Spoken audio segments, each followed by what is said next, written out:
சங்கீதம் 4ஆம் அதிகாரம். என் நீதியின் தேவனே, நான் கூப்பிடுகையில் எனக்கு செவி கொடும். நெருக்கத்தில் இருந்த எனக்கு விசாலம் உண்டாக்கினீர். எனக்கு இறங்கி என் விண்ணப்பத்தை கேட்டருளும்.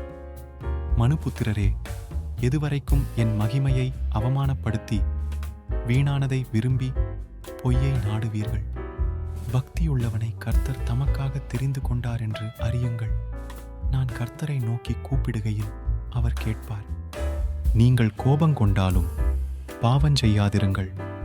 உங்கள் படுக்கையிலே உங்கள் இருதயத்தில் பேசிக்கொண்டு அமர்ந்திருங்கள். நீதியின் பலிகளைச் செலுத்தி கர்த்தர் மேல் நம்பிக்கையாயிருங்கள்.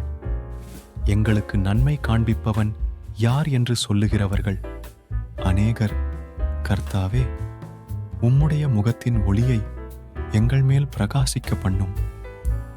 அவர்களுக்கு தானியமும் திராட்சரசமும் பெருகியிருக்கிற காலத்தின் சந்தோஷத்தை பார்க்கிலும் அதிக சந்தோஷத்தை என் இருதயத்தில் தந்தீர். சமாதானத்தோடே படுத்துக்கொண்டு நித்திரை செய்வேன். கர்த்தாவே, நீர் ஒருவரே என்னை சுகமாய்த் தங்க பண்ணுகிறீர்.